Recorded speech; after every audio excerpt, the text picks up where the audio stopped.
Hannah checkers I use at this moment. Alkalinity, absolutely one of the greatest things you've got. It is dead on right all the time. I also use the API Carbonate Hardness test. This thing I can read so accurate, I can guess what that's going to read by what this shows for a color. I mean, it's yellow, or I mean blue. The next strip could be a light blue and yellow. Well, that will tell you if you're on 8 drops, that would be 8.5. When I check it on here, it's usually between 8.3 and 8.7. Spot on. This is quicker to use, but I like this too. It's very accurate and precise. I love this stuff here. So there's that. It's not costly either. Once you buy them, they're 50 bucks, but the refills are cheap. And this one is the cheapest refills. They're like $12 for like 25 or 50 tests. This one is the best one. 1 packet, your water, it's it. Ultra low phosphate test in parts per million. Absolutely great. It's the best test. Don't even waste your time in any others. Just get that. Those two are very self-explaining, very simple to use, okay? Now the calcium is a bit more involved, and there's been a lot of talk about the calcium one. A lot of people saying it's not accurate. There's a lot in here, it looks like. Well, you get 2 vials, you only need 1. Got your checker, you got your solution, and then you've got your reagent agent powder. All right, you've got multiple syringes. This test is pretty straightforward. Here's the deal. A lot of people don't know this. When you fill these bottles, you don't fill your water to the line, okay? If you fill your water to the line and look at it, you're gonna see that there's a dip, like a bowl-shaped dip under the line because only the edges are filled. You wanna fill the middle dip up to the line so your water is actually over it. And you must do that, okay? Hannah Checker tells you, I contacted them, that is how it works. You don't fill to the line, you fill above it till the center of the dip is at it. So that's one thing people do wrong. Okay, second, make sure your stuff's not expired. Never touch your syringe to the bottom of the bottle and suck up and make sure you get a full syringe, okay? You take this here, sorry, I only got one hand to hold this. Okay, and you take this on here. Now, you've got this. You reach that into the bottom of the bottle, okay? Where are we? And you pull up on it, okay? You pull up on it all the way. Nothing will go in the syringe. It'll go right to here. If there's any bubbles, anything, squirt it out and do it again. If for some reason you can't get it to do it right, take this tip off, blow it out, rinse it out, and then retry. I never usually have a problem once in a great while, but you can usually just flick it and push it out, refill it. Okay. Step 2, you must install, sorry, once again, I'm holding the camera. You must install this tip on. They give you 2 of them for a spare. Okay, this button has 2 levels. It goes to here, you can feel it stop, then there. When you are taking your water sample, do not press it down, okay, all the way. You press till it stops, pull your sample in. Your sample will go exactly to this line, perfectly. No bubbles, no nothing, right to that line. Then when it's time to eject this, okay, in, you push it down to here to get it, and then push the extra to get the rest out if there's anything stuck in it. Okay, you must do that. Don't ever push down and pull up. You'll have too much and you're gonna get too much of a sample.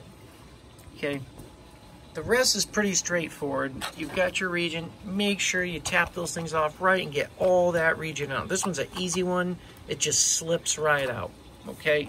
Do things in the right order.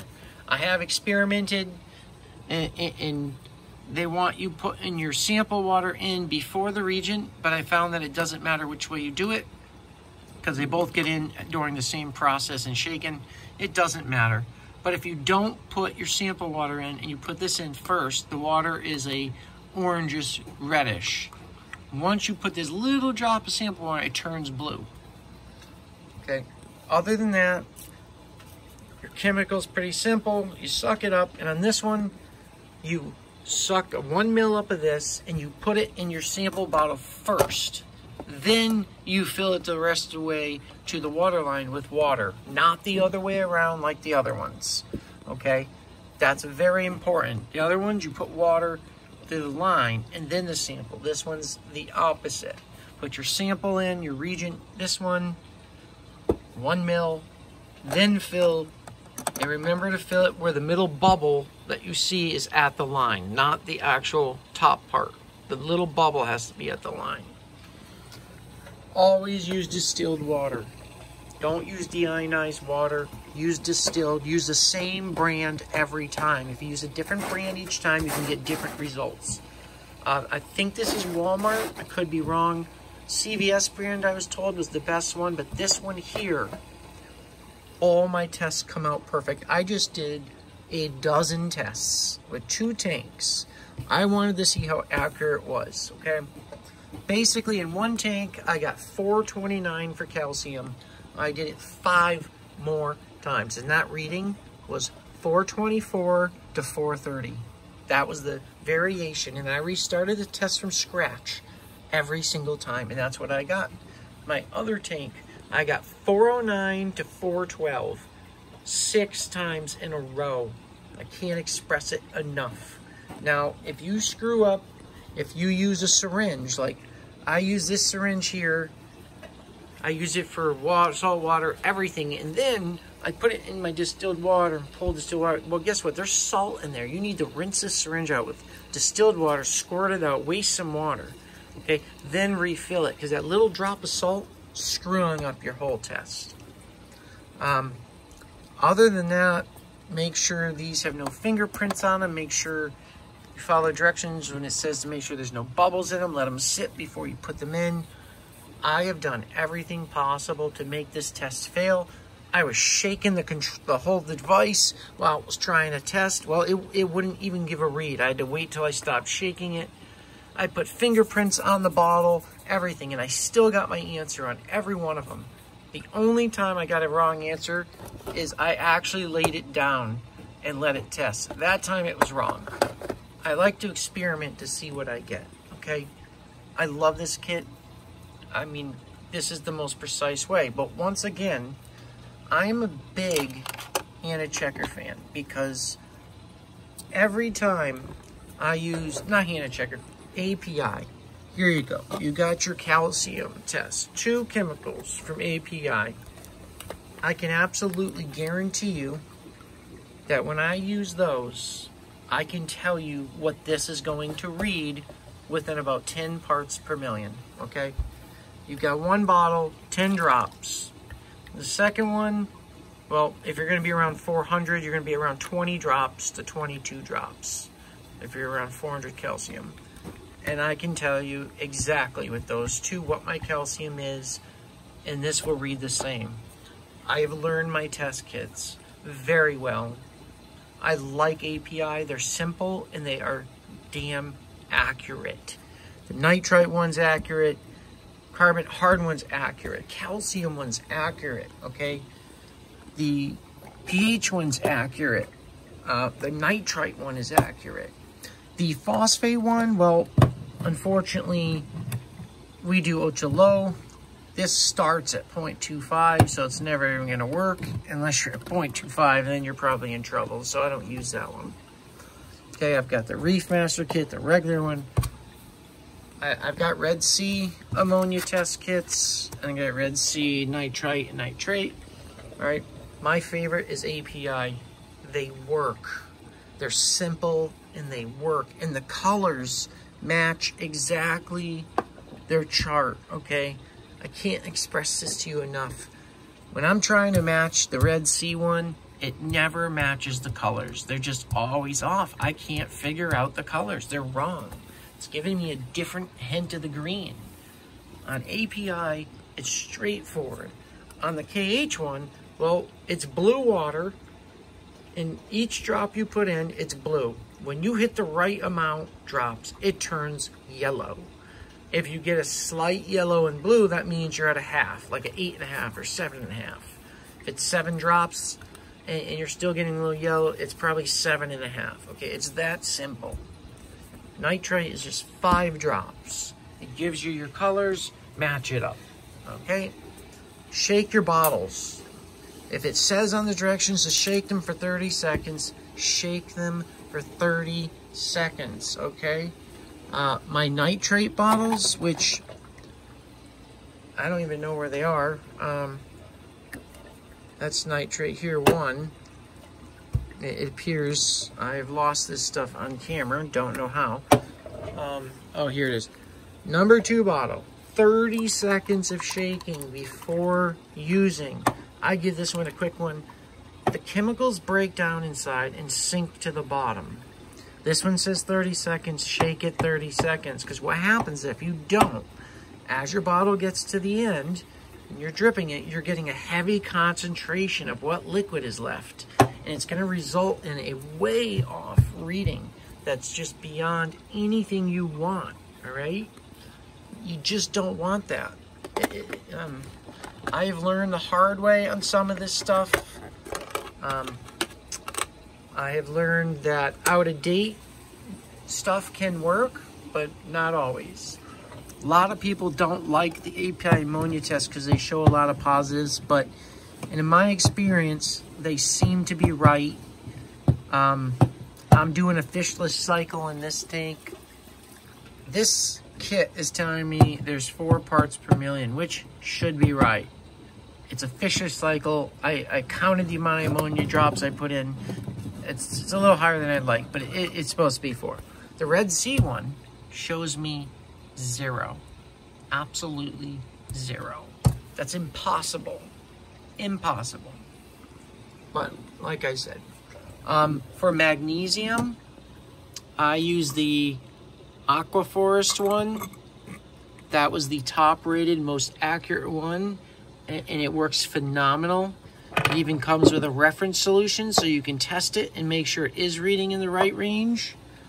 And the end result, it turns from pink to blue on that last drop, and you know it's accurate. I stick with kind of all different brands here. API is my main. API doesn't make one for magnesium, so I use that one, and that was top rated by BRS on YouTube. That's my Nitrite and Nitrate for Red Sea I was experimenting with. I got a bad bottle, so I haven't got to test it yet. Hand checkers, love them. They're a little more work, but when I'm looking for that fine result to exactly what it should be, this is the test that I come to, okay?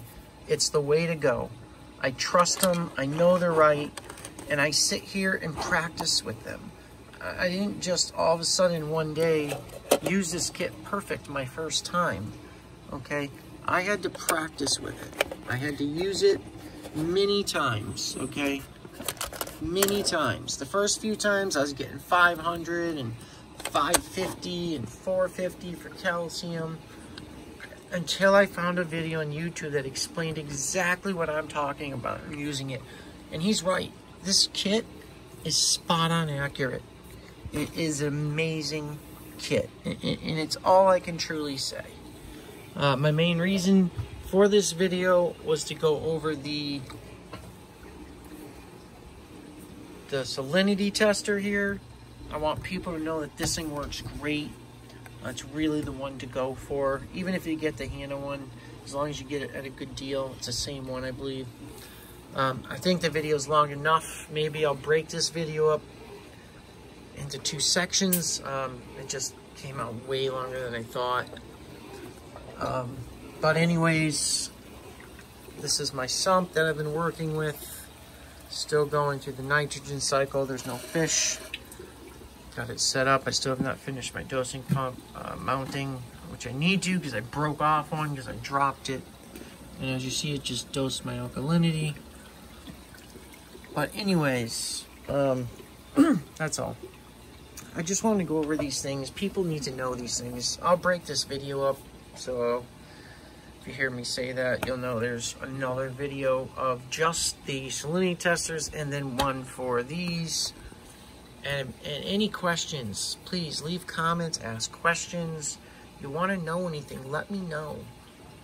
I do know quite a bit, even though I have my own issues with my tanks. I know quite a bit about testing and how things are supposed to go and how they work. I've done so much research and I've spoke with so many people. I'm on the Facebook website all the time for BRS. They have their own site section where people help each other. I'm always helping people on there because they're always helping me, and there's some great people on there. I mean, they go above and beyond to help you. I was really surprised. I'm gonna do another video of my other fish tank, and we'll continue there with another video. All right, guys, thank you for watching. Please like. If you liked the video, it's very helpful, and please subscribe as always if you want to. I really need help building this channel, and I can produce more and more fish stuff with the more subscribers I get. I'm very limited on money, and I'd like to do an apex system. I'd like to neaten up the rest of my stuff here and get a really nice system. I'd like to get a upgrade to the Red Sea, like 54 or 70 something gallon Red Sea tank, and film it all, but I need money to do it. I'm hoping by doing this channel I can help people and start to make money at one point, but I'm far from that. So please tell your friends, tell anyone if they're interested. Look, I'm here to help everybody out. I had so many problems, and I just really would like some help back. Okay, thank you again, and have a good week. We'll see ya.